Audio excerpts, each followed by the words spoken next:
Ako si Rita Festin. I was fresh from, nasa college pa ako noon eh.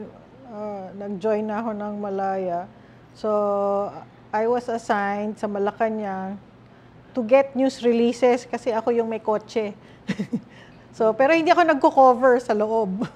Just for perspective, tatlo lang yung big three, di ba?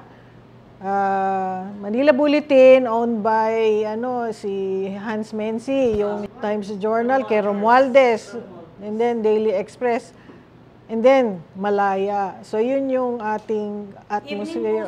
May evening kaila Pulotan. Tapos business day.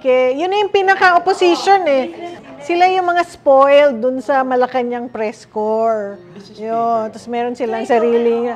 Ako nandun sa isang tabi, nag-aantay. Tapos antayin ko si Mang Stutz, who is the father-in-law of Chuchay. So yun, siya yung nag-guide sa akin na, yan, punta ka, andito na, abot sa akin yan. Yan si Mang Stutz. Pero sinusulat Siyempre, hindi na, diretso na. Sabi sa iyo, bubuwit pa lang ako noon. Ako ngayon taga-dala. Wala, there was nothing. Tapos yun yung time ata, 84, yung lumabas yung fax machine. Oh, imagine. So, wala That's the fax machine. Talaga, eh. Wala. Mag-aantay lang ako doon ng news release. Tapos antayin ko yung signal ni Mang Stutz. Oh, eto na. Dalhin mo na.